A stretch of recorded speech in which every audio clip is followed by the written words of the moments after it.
uh, Nicole. Sorry. Oh, I just You're that's kind of, it's being recorded. Thanks, Nicole, and everyone for having me. Yeah, so I start. I started off, as Nicole mentioned, as a comic book artist. You know, I grew up in the '80s and '90s, and back then, this is all pre-internet. So comic books were really big at that time. Marvel comic books was the comic books that I read and loved, and I just drew all my throughout my childhood and my adolescence, and then that's when the dream to kind of like become a professional artist kind of became real, and I was like, maybe I can do it. So I ended up going to college at UCLA. In my sophomore year, the summer break, I went to my second ever San Diego Comic Con, and I brought my portfolio, and I went with the purpose of wanting to meet professionals because I don't have any artist friends. Nobody in my family are artists, so I was just kind of very ignorant. I'm like, I have no idea how good I am. So I went there, I showed my stuff, and lo and behold, I was shocked. The very first portfolio line I went into, I met Rob Liefeld. If you guys know him, he's the creator of Deadpool. And he offered me an internship at his newly formed Image Comics branch called Extreme Studios. I was 18 years old. I was blown away. I was like, what the heck? um, Long story short, it took another 6 months from that point, but I became a comic book artist working for Extreme Studios for about 2.5 years. I drew about like 10 comic book issues, and yeah, fulfilling a childhood dream. But then, and I was always self-taught, right? So it's like around that time, even though I was getting better and better books, better gigs, I had this itch inside of me that I wanted to, because as a comic book artist, you're drawing with a pencil, right? And then somebody else inks over you and somebody else colors over you. So for me, like I kind of wanted to know more about art rather than just drawing with a pencil and just drawing in a comic book style. So I wanted to get a formal art education, and that's when I found a school about an hour away in the LA area in Pasadena called Art Center College of Design. And I did a bunch of research into that. Eventually, I decided to take a hiatus from my career, and I got it. And I got into Art Center as an illustration major. So I did that for the next another 2.5 years. Going five terms straight. I did everything. I was thrown in there, and I was doing everything from learning everything about the foundations of art, color theory, um, um, like composition. I was using all the different mediums from oil to acrylic to watercolor to charcoal. I was doing figure drawing every day. I was just it was amazing. Exactly what I wanted, because all the stuff that I never did. I never did figure drawings. Like everything was just like I learned by just copying and looking at comic books, right?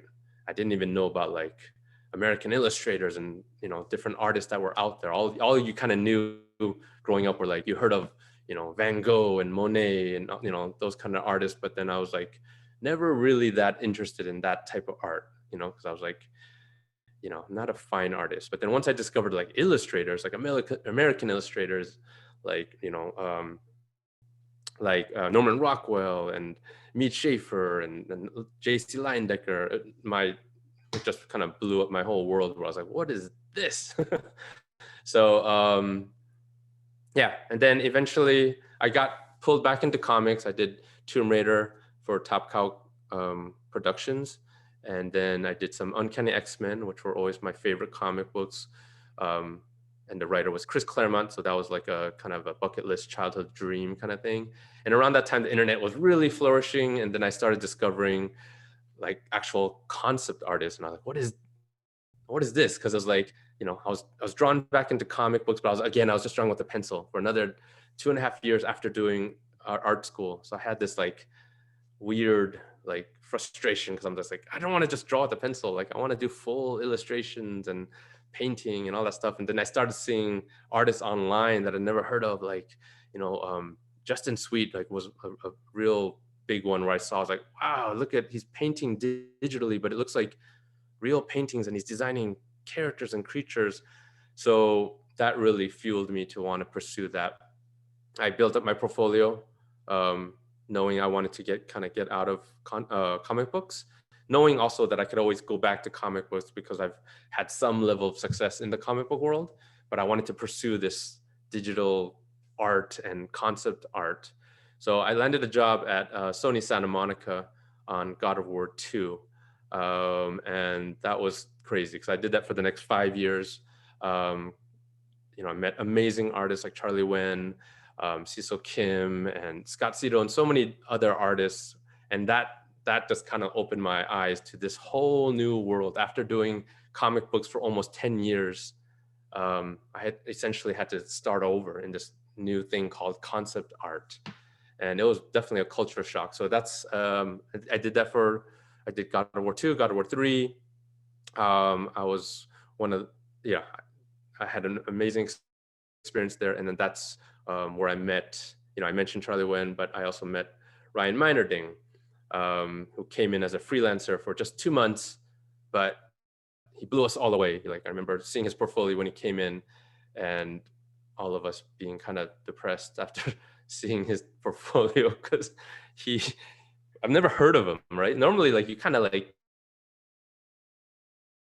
know what artists are out there, but like, never heard of this Ryan Meinerding. He showed us his portfolio. He had like two 13 by 19 hard copy like portfolios where he had all his printouts, and I've never seen something like that. To this day, I still think it's the most impressive portfolio I've ever seen in my life. And eventually, and then he worked with us 2 months. He went back, was working with Ian McCaig, John Carter of Mars, and then he started working on Iron Man.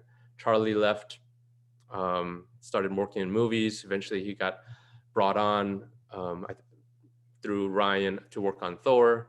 And then around that time, because of the success of those movies, that's when the leadership of Marvel told Charlie and Ryan, like, hey, you guys are amazing. You guys are integral for the very first few movies. So you guys, let's form a team, very much like Nick Fury, right? Had to gather up his Avengers. They called me up. So I was the first one that they hired to form the new visual development team at Marvel Studios. So that's kind of the journey in a nutshell. I love that. Thank you. It's always great because like I know versions of that story from other artists, obviously, but it's I don't know. I love hearing that story told that way. It's such a unique Marvel Studios visual development team is such a unique point of concept art history, and so it's really just a truly special thing that you're a part of. Could you tell us a little bit about what it's been like on Black Widow and how your roles kind of evolved to being, congratulations, director of visual development at Marvel Studios? Yeah, thanks. I mean, I'm about 11 years in. So that was 2010 when I got hired specifically to start working on the Avengers. But I was, I got in there, and before we started working on Avengers, I did some stuff for Thor as well as the first Captain America. And yeah, this has been the most amazing 11 years of my career, working alongside some of the most amazing artists. And coincidentally, like, just to jump way forward, like I got to hire Justin Sweet, right, on several of our projects, and I literally just like had a Zoom call with him, giving him some like art direction, and it's just like I had to pinch myself, like, what the heck? But yeah, so I was working on every single film since the first Captain America. About 5 years ago, maybe 5-6 years ago, I got promoted as the visual development supervisor, where I started leading the films. So around that time, that's when, in the beginning, it was like one movie a year, right, for Marvel Studios. Now we're doing like plus shows. So it went from one movie a year to like eventually two movies a year. And it's like, what, that's too much. And then now we're at 4 movies a year, and we're doing like 4 Disney Plus shows. So it's evolved. So 5-6 years ago, I got promoted to start leading the films. Ryan, he's the head of visual development. So he leads his films, and then I would lead the other films that he's not leading. So we would kind of split that. By this time, Charlie has left. So it was me and Ryan for the past 5-6 years leading the projects. First project I led was Guardians of the Galaxy Volume 2. Then, moving on, I did Ant-Man and the Wasp, Thor Ragnarok, Captain Marvel, WandaVision more recently, Black Widow. To address your question, was one that we did several years ago, and it was supposed to come out early last year. So it's such a unique, strange experience because we got trailers way back in like 2019, I think. So it's just been like this. I feel like we've just been watching 2 years of trailers, right? So it's kind of very frustrating because like, oh my gosh. But I'm so happy it's finally out. I hope you guys have watched it. There might be some spoiler stuff, so you might want to log off if you don't want spoilers. But but it was awesome. Like leading Black Widow, every film or project that I lead, it's such a honor and a pleasure because with each film it's a unique situation because the leadership of Marvel stays the same in Kevin Feige, Victoria Alonso, and Luis Diaz-Pasito, and the producers. There's several producers at Marvel, but the production, starting with the director, is always different. For the most part, and then costume designer, the heads of all the other departments are usually new, or there's sometimes there's familiar names, so it becomes a new team each time where you kind of have to work with.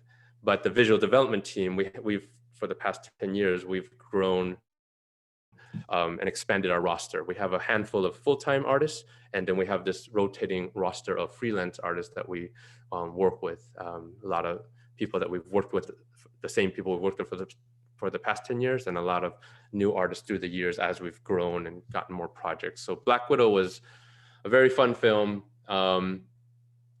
Scarlett Johansson, it's a movie that was coming. Some people say it should have come earlier, but I really enjoyed that film, and the sensibility that Kate Shortland brought to it. It had a little bit more of that gritty, the spy genre, has flavors of Winter Soldier. And that's the kind of films that I really like. Like some of my favorite films are like the Russo brother ones, especially like Winter Soldier. So I like that a little bit more darker, grittier kind of style. So this one had that. So yeah, it was really an amazing project to work on. So now that you're doing, and I loved it. This is not the time for me to gush on it. I'm going to actually pivot over to Adam to ask more actual specific design questions. But how has it been handling visual development for series and for film? Like, what are the differences for that? Because you're doing them both simultaneously. Yeah, a couple of years ago when they came to us and said we're doing Disney's getting their own streaming platform and we're doing shows, series at the same time. It was so exciting because this past decade or more, like we're living in this golden age of television or streaming, however you want to word it, right? And the content is just amazing. So the quality, there's no separation. It used to be like TV, you look down on, and movies is the thing, right? Now it's like they're equal, and some would even say TV is even more. But and then for Marvel Studios, and what you always you would kind of expect that TV would be lower quality, all that kind of stuff. But the mantra over at Marvel Studios and Kevin Feige is always like the quality is going to remain. Like the only difference is we're doing long form storytelling for the Disney Plus shows, and that is just so exciting. And there's no like before network broadcast, like there's all these rules, right, and commercials, and has to be this number of episodes. Now it's all thrown out the door. Like now we're creating shows, and the number of shows are just based off of what serves the story. So that's amazing that you just have that much creative freedom, and you have Disney and the powerhouse that became Marvel Studios and Kevin Feige to kind of like really just to kind of go in there and say we're going to make quality. Like there's no cutting corners. If you've seen like the last couple episodes of Loki, you're just like, there's a lot of money.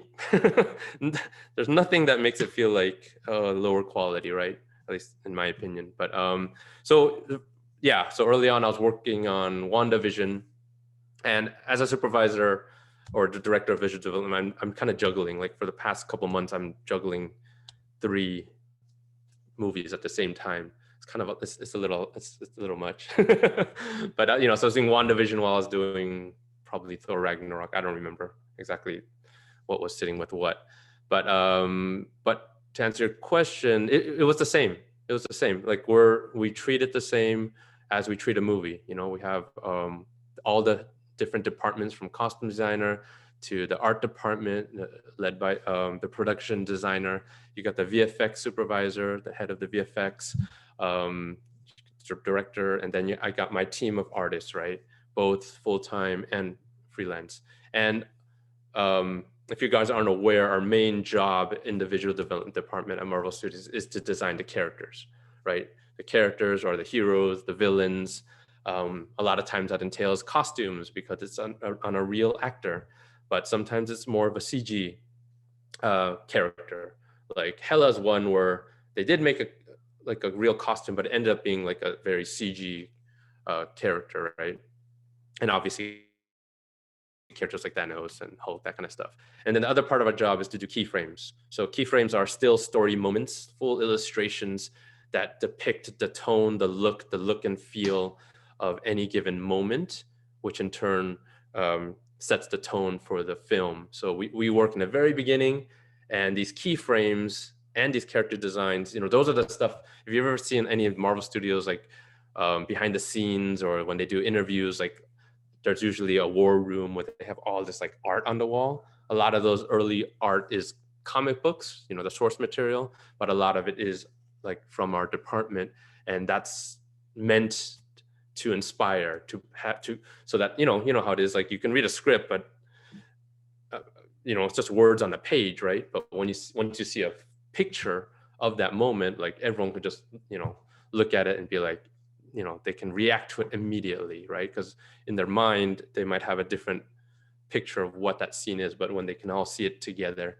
so that's pretty much how our department is utilized. So Nicole has passed the ball to me. Hi, Andy. Hi. You set us up perfectly for the next question, and I'm going to kind of give some background to the question. I think one of the things that maybe the broader base of fans often don't understand and take for granted are some of the design changes that need to happen to the characters when you're translating them to screen. And that could be ranging from something to do with the actor themselves to other decisions, other requirements. So one of the questions that's come up is if you could talk to us a little bit about the design for Taskmaster, specifically changing from a skull to a specific helmet. I knew it. Oh, okay. Which, all by right. the way, Taskmaster was super cool. Loved the design. Both my wife and I I think that's our favorite character from the film. Oh, wow. Whoa. Awesome. Well, thanks. But I don't live in a bubble. I'm aware of online chatter, and I know it has been a little controversial, and that's par for the course. Like, I talk to my coworkers about that all the time, because we're, the fan base is amazing, right? Like they're rabid, but in a good and a bad way, right? Because they're passionate. I'm one of them, So whenever I'm designing a character, the thing, I always say that I'm trying to please 3 people, essentially. There's more, but you got your director, right, and their vision. You got the leadership in Marvel, meaning like Kevin Feige, right? And you got the fans. The fans is easy because that's me, right? So it's not always easy to accomplish all 3, So that's whenever any of these designs are done for any particular character, it's not just one person usually doing the design. It's usually, especially when it's a new character, it's multiple artists that are tackling that character. And let's say when I'm leading a film and they said, we're going to be doing Taskmaster, like then I'll assign that to several people, because we need as many different versions as possible. And we need to explore as the wide spectrum. So you would think, I've heard some people say, like, why do you need to design anything? It's just the comic. I'm like, No. Like if you just did the comics, then everyone would be wearing look like Vision and Wanda in their Halloween episode, which is awesome. But imagine if we had that from day one. So particular for Taskmaster, so we'll do. And a lot. Sometimes they give us some direction. Other times it's just like they just tell us which character it is from the comic, and because we work so early on in the process that we don't always know the story yet, or they don't even know the story yet because they're still like writing it. So they just want us to start exploring looks. So we'll do everything from like tactical to so yeah, we'll do a lot of different versions, the wide spectrum. This is one where from day one they told us that this film is very, very grounded and more realistic. So going tactical was something that they wanted us to explore. So that already eliminated certain things, right? So you already kind of know from that directive, most likely he's not going to have a cape, right? And he's not going to have spandex or like the tights kind of look with like visible muscles and all that kind of stuff. So you're going to be referencing more real world tactical armor, that kind of direction. And from the beginning, they did say going towards a skull look was something we got to explore, but it wasn't something that they were really keen on. And there's other reasons besides that, because as we move forward, again, I mentioned this in my 11th year here, and I'm working, I think, on almost my 30th film. There's been 24 MCU films that are out, I think, something like that, including the Disney Plus. So we have to do designs that that don't tread on the ground of a past character or past film. So in particular, we have Red Skull, right? Who's a full-on, because essentially in the comic, Red Skull's face and Taskmaster's face are essentially, I think I'm right, one and the same, except one's red, one's white, like a white skull color, right? So we have that already going against us. We also have Crossbones, right? It was like he also was a tactical character, and he had the full, like the painted kind of look. So yeah, so that's why. But then as we're doing design. So I remember our first pass, we did stuff. Jackson Z, he did one that had like the goggles kind of look, and had some reminiscent stuff of a skull, but it was more like the goggles. And that's something that the director really gravitated to, like really liked that I look. So that's where everything kind of got veered towards that direction. And then it was just a matter of how much skull kind of a look do we put into that. And then from there, like the costume, being able to put in, the orange and the blue. Like there's certain directors would say like, oh, those are too primary and too bright, right?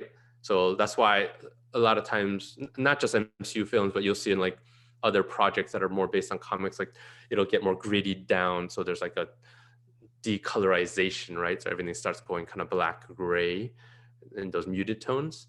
Unless you have a director like Taika Waititi, who like then he's Thor Ragnarok is like, let's do all the colors, right? Or James Gunn, who embraces that kind of stuff. So yeah, every single film will have its own flavor, depending on the director's sensibilities. But yeah, and even like his shield. So there was so much exploration done in order to find that look. Even that chainmail that he has right here, like things like that were done to evoke the cape, right? Without actually doing a cape. We even explored options where in the back, like how far does it go down, right? Like there could be like almost like tassels where it hangs down, and it could be like that secondary animation where he moves and it kind of flips around. And there was some talk about like then you can even use that as a weapon. There was all that stuff is explored, but with the notion that it needs to feel like real, more real and gritty, rather than we didn't want to go like very comic booky, and also not too skull because of the past stuff that we've done.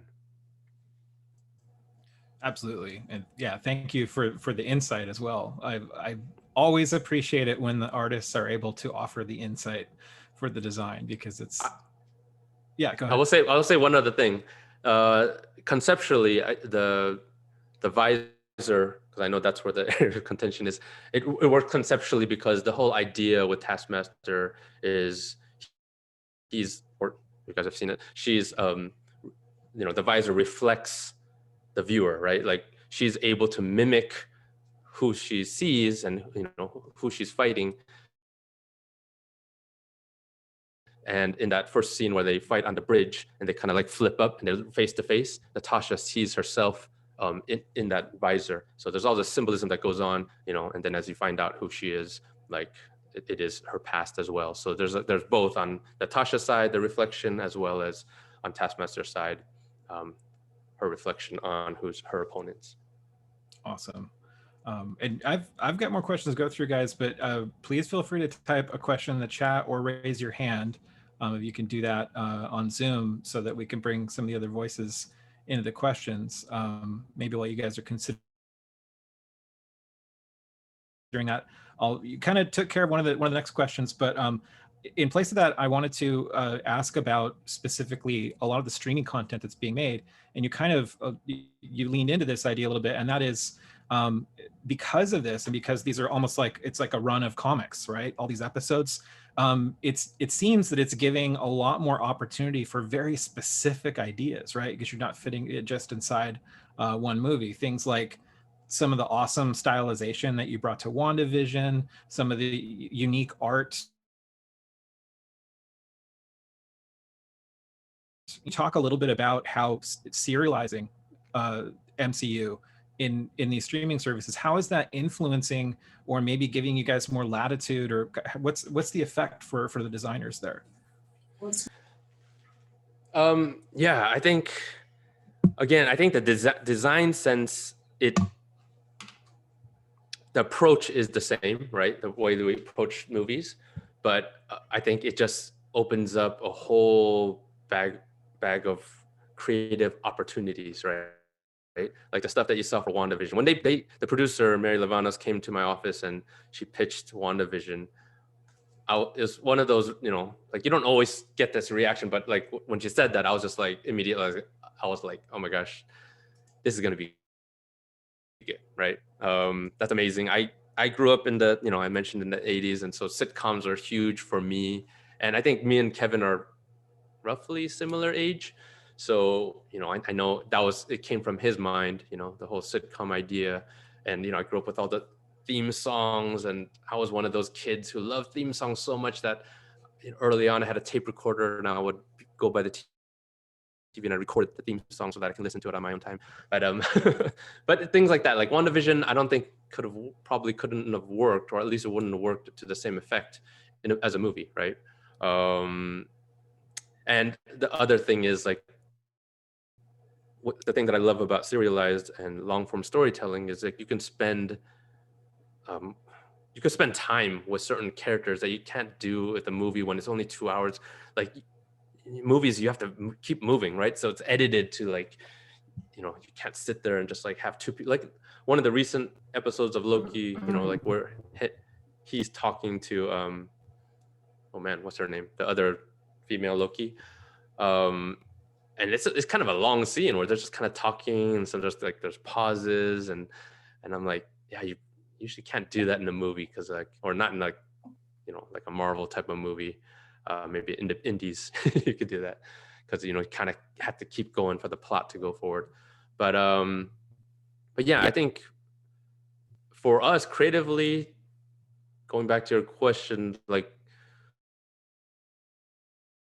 specifically for WandaVision, like we're because it's a different type of story than the typical just like Marvel movies. Like we were painting stuff, illustrating stuff that normally I would never have to paint. Like the first keyframe I had to paint was the one with Wanda and Vision in human form sitting on a couch, and I had to make it look like 1950s sitcom with very specific details throughout, with their shadow, kind of hinting at their classic costume. Like it seems like such a mundane, boring keyframe, but in my 11 years here, that was the hardest keyframe I ever had to do, probably because it was so mundane and normal. Like, give me an action scene where two guys are fighting and lasers and explosions. Like that's easy to paint.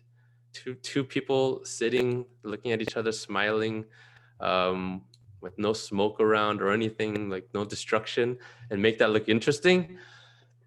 Whew. That was hard. Well, you guys certainly made it look interesting. I mean, that again, like you said, it's a story that we would never get to see in film. So I'm loving it. Just what we're getting in the streaming content. Let's see. Do we have any hands yet, Nicole? Are you seeing any hands? Oh yeah, up? we got 3. Oh, excellent. I think Where Curtis do was you go first. to see those? I don't know why I'm not getting them on my end. On the participants list. Okay, I'll open that up. Great. Okay, so we'll take maybe the hands in order. Perhaps, I don't know if this is the order they came in, but we've got Curtis. I think it's Cercelli, or I may be saying your last name wrong. Yeah, you totally got it. Okay, cool. Thanks. Hi, Andy. I'm a huge fan. Love seeing your work on Instagram. Love your stuff. So, Thanks, man. Thanks. Yeah. So I guess you kind of touched on this earlier, but when you have your entire team getting ready for a new project, out yet, does everyone in the art department at Marvel, or at least in your division, know all like the story details as soon as they come out to help figure out designs properly? Or if someone's doing keyframes in this section or costumes in this section, do they have to like keep separate with what details they know versus what's revealed to them, if that makes sense? Are you talking about just in art department? Yeah. So do all the details get released to people in the art department all at once as soon as they come out, or do they keep some details from other artists? Oh, I see.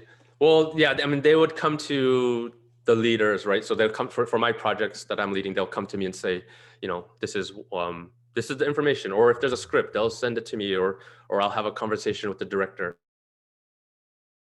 But because that's one of the advantages and unique things about Marvel Studios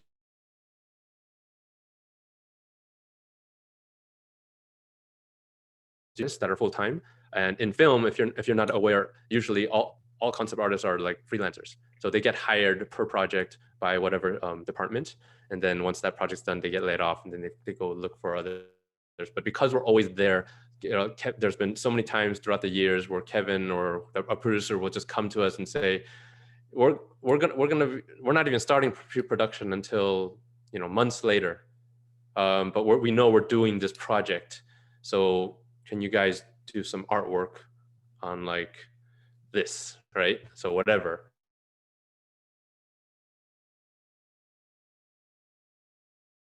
So or there's not much to go on. So sometimes, like we did that on Guardians of the Galaxy, the first one, right? Where Kevin literally just came to us and said, spend 2 weeks. There's no story.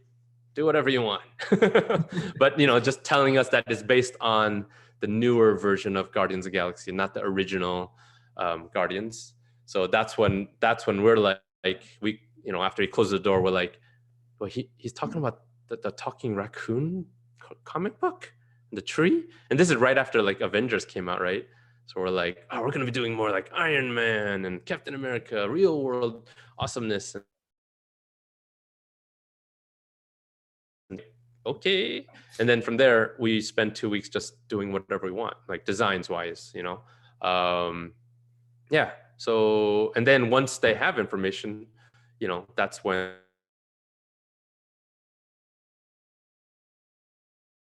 and to the artists that that's working under me, and then it's constantly changing. So the thing about filmmaking is, even when they have their first script, like that's never what you see on screen, because they do revision after revision all the way up to like literally sometimes like the week before they start filming, and sometimes even when they're filming, they're still tweaking a lot of things, and sometimes in post and all that stuff. So it's an ever evolving information that's coming towards us, and it'll change, and they'll be like, like an early version of Captain America Civil War, like Ant-Man was on Team Stark, right? So I did keyframes based cap. So yeah, I hope that answers your question. Yeah, cool. Thank you so much. Thanks. Our next question is from Julia. Oh, hi. I'm such a big fan. Thanks. So I recently got into Art Center, the school that you graduated from, and Nice. do you have any advice for art students in art college, and how can they build connections and get internships at like big companies like in the entertainment industry? That's my question. Yeah. Congratulations. Your first term? You're just starting, or? Yes, I was like, oh, I think you guys are in the entertainment major because I'm in the illustration. and, Okay. yeah. Yeah.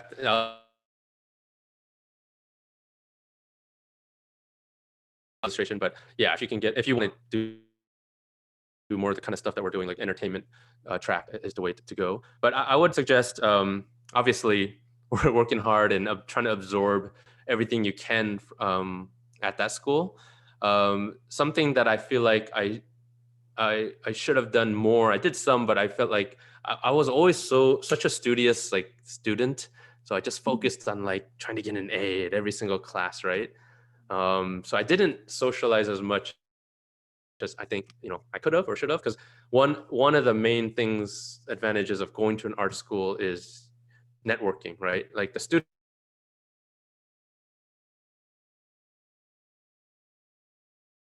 that are working in the industry that you want to be in. So those connections are invaluable, right? So make socialize, socialize, make friends. Do your homework with people. Really. The other thing I would say is really try to squeeze the information and talk to the teachers. That's something that I kind of didn't do as much as I should have as well, where I just kind of like put my head down, did the hard work, didn't really talk that much with the teachers. But that's something I would do differently. As far as internships, I don't really know. Marvel, we don't do internships. Film, it's really, I don't think there is internships in film. I was looking in the jobs and then they're like, oh, you need to have like 5 to 7 years of experience. And I'm like literally 18. For internships? Yeah, no, there's no internships in Marvel. It's like No, you have to be like experienced. Yeah, I think a lot of that stuff is intimidating. I think there's internships in animation, video games, those kind of companies. Film is a whole different beast, but a lot of those things, it really comes onto your portfolio. Like a lot of times, like Marvel Studios has put out like job postings in the past, and I've read it, and I'm like, I'm getting intimidated while I'm reading it. I'm like, oh my gosh, wait, I'm a director here. But it sounds very intimidating. So at the end of the day, the reason why I bring that up is it's your portfolio. If your portfolio is like strong, they will bypass all that kind of stuff, right? So it's end of the day, that's one advantage that we have as artists, is we are essentially solely judged by that portfolio, right? We have something that's very visible, versus if you're a writer, it's really hard to get somebody to read your work and to prove that you're good. Versus an artist, you can go on someone's Instagram page and within like 2 seconds decide if you like them and if you're gonna follow them, or if you're just like, let's move on, right?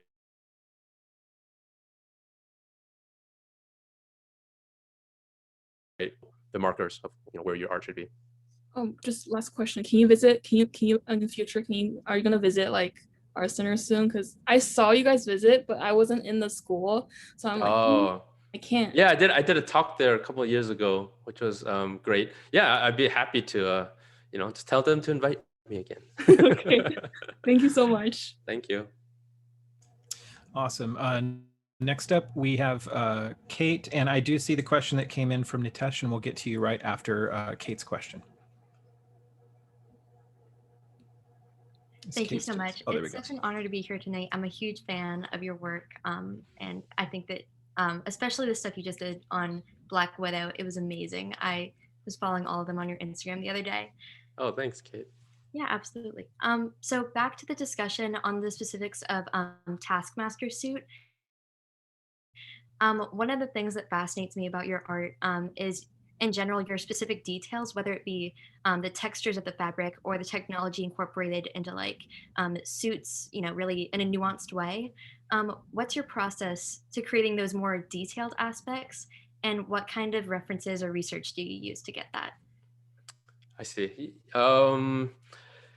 Yeah, I think especially as concept artists, you know, there's this weird debate online, like, you know, reference or no reference, right? Um, maybe in the yeah, it's hard. It's hard for me. It's all about like reference, right? Like nobody has the that visual library that all they need to rely on is their brain, unless you happen to your name happens to be Mr. Kim Jong-gi. But but yeah, pretty much everyone, you know, the first thing I'll do for any of our designs is first the comic books, right? Of course, look at the source material. So Taskmaster, if we're talking about that character, has been depicted in several different ways, including video games and besides just comic books. So, you know, I'm going to be looking at all that kind of stuff, right? And the more recent like video game versions were definitely more in that tactical vein. The comic book versions, you know, it's always going to be the, you know, the spandex with the underwear on the outside, with a cape and dishwasher gloves and pirate boots, right? So it's that same kind of like trope. But so and no, and because as I mentioned before, like the director wanted a more of a tactical feel, so then there's going to be a deep dive into tactical armor, right? And looking at armor, war, like military outfits, armor, down to like the belts, the buckles, how it works, looking at armor throughout different countries, right? So I think for this one, I think there were Taiwanese. I don't know if they're SWAT or they're like kind of military, these scary like masks. You might have seen them before. They're really cool looking, very intimidating. And knowing that that's what we're going for. Like he's essentially like the Terminator, like chasing after you. It's like a horror feel, right? So, you know, doing a deep dive into, so a lot of Google images, a lot of Pinterest. Just I'll spend like the first, you know, comic books research, then I'll spend the next hour just looking for visual reference, right? And if it's a conceptual thing where I need to start reading to kind of get my mind to understand the ideas of the character that I'm trying to design, then I'll do that. Like you know, Shang-Chi is one where I led that film, where, you know, then I'm doing a deep dive into like obviously like Chinese culture and Asian clothing symbolism, all that kind of stuff. For someone like Taskmaster, it's, you know, we know it wants to be a more military tactical thing, so you know, probably don't have to do as much of a deep dive into like research reading wise, but it's more visual. And then that's where once I do that and you lay it all out on your computer or your screen, right? You have the comic book reference, and then you have the ones that particularly you like you're just feeding yourself, right? So and then you get all these like ideas, and sometimes the stuff that you even research might not even be completely applicable to the design that you're doing, because sometimes you know, depending on the character, like you might want to do research into like animals, right? If I wanted Taskmaster to have a little bit more of a organic feel, or, you know, so you could do those kind of, or aquatic animals. You've seen those kind of designs where a mech or a robot will look, you know, inspired obviously by some aquatic creature, that kind of thing. So you're doing your visuals reference, and then you could also research into like costumes, like fashion was what I meant to say. Like fashion's another great one where, you know, there's all these kind of avant-garde fashion designers out there, that, or just regular fashion, right? So if you like, I remember doing that for Shang-Chi, you know, because we weren't sure like how. I'm just pausing because I'm like, shit, can I talk about this? I always have to be careful, but yeah. So, you know, you can kind of explore the range of like how traditional versus, you know, how modern, you know. So it's really feeding. You will come up with ideas that an hour ago you would have never ever have come up with that on your own. And then you're like, oh wow, I didn't know that there was these cool buckles, different ways of doing buckles. And then you start getting to textures, right? Like if you're like, as armor, you can do armor, chrome armor, you can do like the whole, there's all these different ways of doing armor, right? And then you'll research into like motorcycle helmets, right? So it doesn't have to just be military, right? And then I did a deep dive into that because there's like so many different amazing motorcycle helmets in the way carbon fiber and all the stuff that I was doing alongside with Josh Herman when he was expertly modeling Ant-Man and Wasp. But yeah, so I think that answers your question. Absolutely. Thank you so much. I'm really grateful. Thanks. So the next question we're going to go to came in to the chat from from Nitesh. And the question says, I've got a fun question. How does it feel knowing all the stories and spoilers before it makes it to the film? Do you feel like you're missing out on anything in the real experience as a fan just going to see the movie? Yes. I'm so blessed to work here, so honored to work here. But I will always say, I will never experience the film the way you guys get to experience it. So I'm a little jealous, but I don't want to trade places either. But like Endgame, right? Or Infinity War, like, I've seen those reaction videos, and when everyone starts dusting away, I'll never experience the way you did, right? Because I know what's gonna happen. But it's such a joy to watch you guys respond to these things. And I'm guilty of like spending too much time on YouTube, seeing people's reactions, like those reaction videos, because it's like, it gives me joy. And I will say, since I don't lead all the films, right? There's Ryan Mannerding's obviously he's the head of the department, so he led the Avengers films. Now we have a handful of new supervisors that are leading the Disney Plus shows, and Ian Joyner, Jackson Z, and Rodney Fontabella. So a lot of times I will intentionally ask them not to tell me because I want, it's unavoidable that I'm gonna know a lot, but there's the films that they lead, there are things that I like on Infinity War, like I didn't know Gamora was gonna die that way. Like, so when I watched it, I was like, ooh, that's what they were talking about. So there's rare things where I actually got shocked, but I kind of know everything. Awesome, thank you for that. Let's see, the next hand that we have raised is Luca.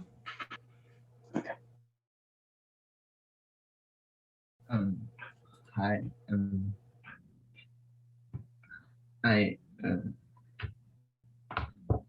I was wondering how many researches you do when you're creating a whole new design.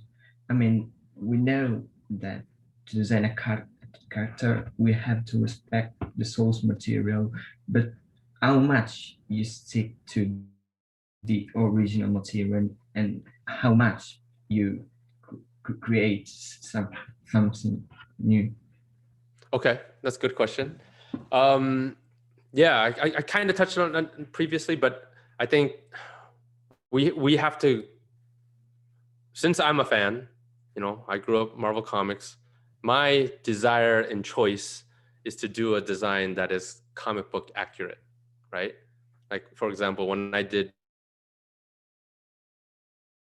the first Scarlet, I guess she was called like just Wanda Maximoff for Avengers Age of Ultron, I couldn't help myself. My first painting I did was like kind of like in a comic accurate costume, and I gave her even the headdress, knowing full well that there's no way they're gonna have this design off the bat.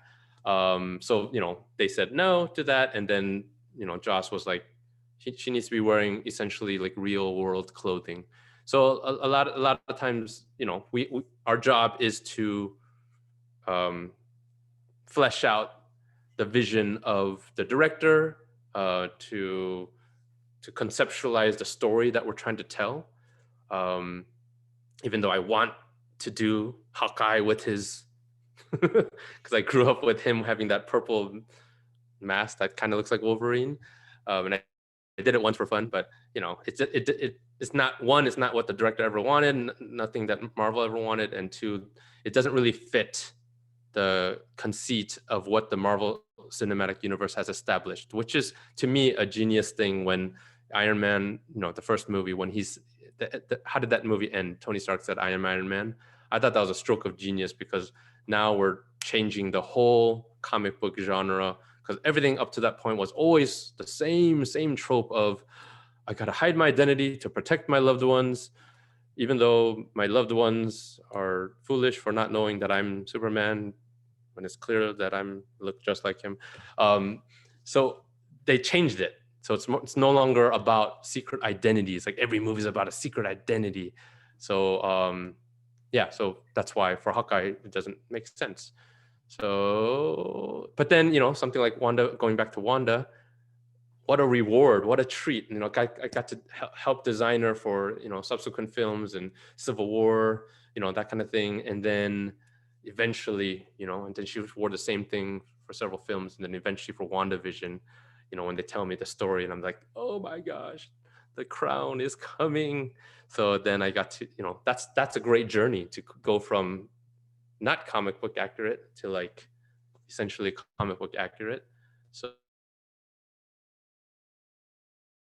director, the character. So some will be more comic book accurate. Others, you know, we've done plenty that are like very, very comic book accurate, right? But then a character like Ant-Man, I'll bring up that one, where it's not that comic book accurate, right? But that's, in my opinion, a good thing. Because if you know what he looks like in the comic, you might not want that. Yeah, exactly. What Curtis is like, the very bulbous head. He's got these little antennas that come out here. It's not the most awesome. It's great for that time, you know, when it was created by Jack Kirby. But we were, you know, I was able to take that design, modernize it, still make it look like it's retro and not as cool as a Tony Stark design. But I feel like that wouldn't work out quite well, even though it's not comic book accurate. And it's interesting to see an online chatter, because like whenever we do a design, like that's the, and something gets revealed, like that's the thing, right? If it's not 100% comic book accurate, everyone's up in arms. But I would say, historically speaking, for the past 10 years, I think we've had a decent track record on that. But you know, I know Taskmaster was a little bit more controversial. Thanks. I really loved the Wanda's design for the WandaVision finale. So thank you. Thanks. And we want to be aware of the time, be respectful to Andy's time as well. So I think right now the current questions that we have in are going to be the final questions that we'll address. And that is, looks like we've got 2 hands and 2 chat questions. So first up is going to be Ailey. Hi, Andy. First off, I just want to say I really like your art, always blows me away. But the one thing I've noticed a lot is how you're really able to capture the likeness of the actors, the characters. It just looks so realistic. And I was wondering if you had any strategies for how you do that, or also what you do when you, we don't know like who's been casted yet, and then you're making art for that character. Oh, good question. Thanks, Ailey. How to do likenesses? Go to my YouTube channel. Subscribe today. Okay. I do have a couple of videos on like drawing Chris Hemsworth as Thor and Loki, Tom Hiddleston. Likenesses are, that's why, like, that's what I did at Art Center, right? And that's what was so awesome, like just doing head paint. I had a whole class on just head painting, right? And head drawing. And that's something I've always loved, just the head, the face. So that's something early on, like from the beginning leadership in Ryan Meinerding and Charlie Wen, like they really valued that as well. So in the early days, it was just like, you know, like because it almost doesn't make sense to sit there and spend like an hour painting a face when you're in a production. So that's just a choice that, you know, some of us will make it, but that's not a rule that you have to do that. 'Cause, you know, like in some ways you can argue like it makes more sense to spend time doing more designs rather than, to just plop on a photo of the head. But it's just me that's the artist in me, the illustrator in me, that I want to spend time to paint the face and get the likeness. And there's a weird sense of pride that I get, and because it's fun for me. But yeah, so it's just something that I've always practiced, getting the likeness. In the early days was very difficult. Obviously, when I'm drawing the likenesses, like you need proper reference, right? So, Google, right? But it was really hard in the early days of Marvel Studios because there were so many actors that were, they've traditionally gotten actors that are not big actors. Like Chris Hemsworth, like, where do you find a picture of Chris Hemsworth? He was only in like one part of a movie in Star Trek. So yeah, it was difficult. It's a little better now because through the years they've done photo shoots, so now we have like proper reference. But and then to answer your other part of the question, a lot of times, almost every single movie, we're doing design so early they didn't cast certain actors yet. So in that case, sometimes I've tried to cast them myself, right? But I stopped doing that because like we have to like change the likeness eventually for the art book. But or you just paint some kind of like a generic, face, not anyone in particular. So yeah, hope that answers your Thank question. you. Thanks. So guys, I'm going to need to apologize because we are at 8 o'clock. We will not be able to get to all of the questions. So I'm the bad guy. I'm the villain. Andy's the hero. Just remember that. I'm the guy that had to cut it short. Sorry, Jordan.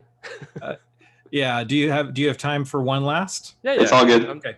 Because Because we've got I got to try to keep it in the order of how they came in, and I'm doing my best to do that. And that should put us at the kind of last question we'll be able to get to today is in a chat from Brendan. And Brendan says, hello, Mr. Park. I was wondering if there are any software requirements and or skills that you look for before hiring a new artist to work on a project. Good question. No software requirements. It really just comes down to the portfolio. So, I mean, for the most part, it is standard, like digitally creating it digitally.